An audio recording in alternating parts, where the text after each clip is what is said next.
My name is Sarah Judge, and my presentation is on the unspoken truth about cannabis legalization in Canada. In today's presentation, I will be talking about the negative outcomes of colonialism regarding Indigenous stereotypes, certain rights, and reconciliation through a historical context. I will also be talking about the effect of residential schools on Indigenous communities with immense importance on drug and alcohol abuse. It is important to note that colonialism is a foundation for most Indigenous suffering today. The inadequate communication occurring between Indigenous governments and the Canadian federal government in terms of the actual legalization bill called Bill C-45. The power that Indigenous nations can receive if the manufacturing and sales of cannabis are successful. This power can also be identified through their actual involvement in this federal process. And lastly, through the concept that legalization can bring prosperity to Indigenous communities through expanding their tax revenues.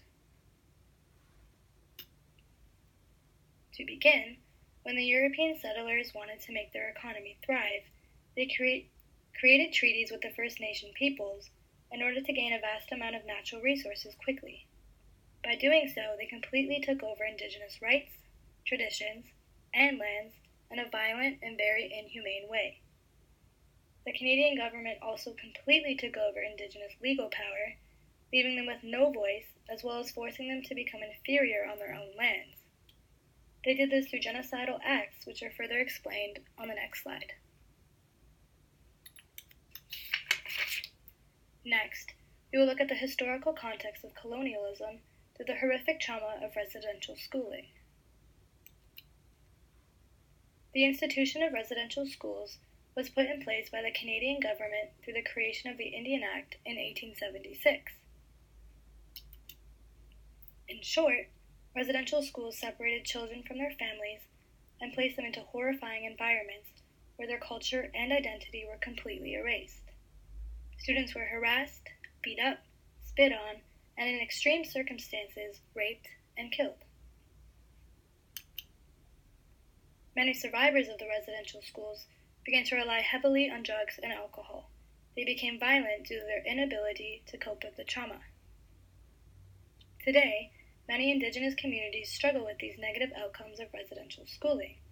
For example, many children struggle with parents who are unable to properly take care of them because they have a lack of teaching and nurturing from when they were children themselves.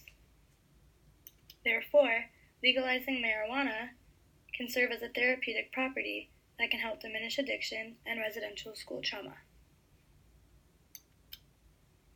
Furthermore, the legalization of marijuana in Canada was official on October 17, 2018, allowing cannabis to be recreationally smoked by those who are of age.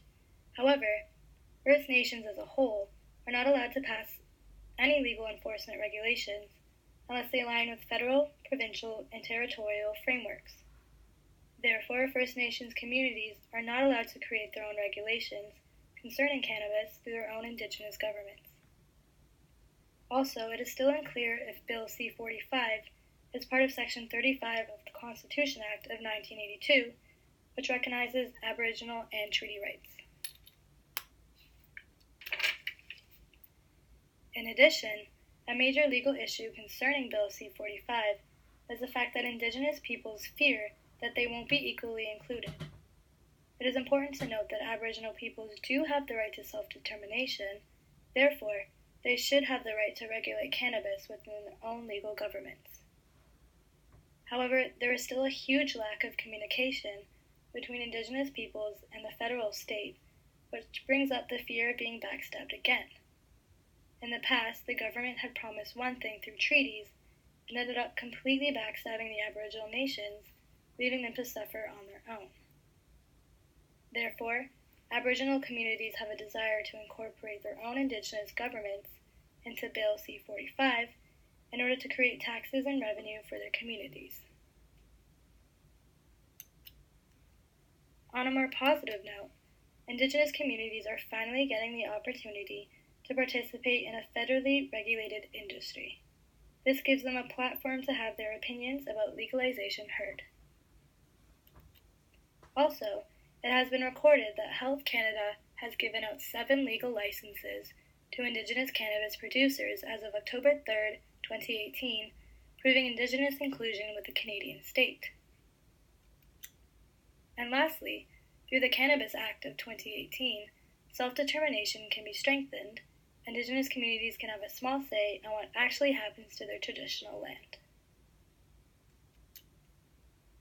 Finally, let's go over the key points in this video. Firstly, Canada has legalized marijuana to be recreationally smoked on October 17, 2018. Legally, this bill can help struggling Indigenous communities by expanding tax revenues and through using marijuana as a therapeutic drug for residential school survivors. However, it is still very unclear if Bill C-45 is part of Indigenous treaty rights. Therefore, it is unknown if Indigenous peoples can create certain regulations on their own through Indigenous governments in the future. And lastly, the effects of colonialism are still very present in today's Indigenous societies. This Legalization Act is a huge step in recognizing Indigenous self-determination, as well as recognizing Indigenous communities on a federal government level.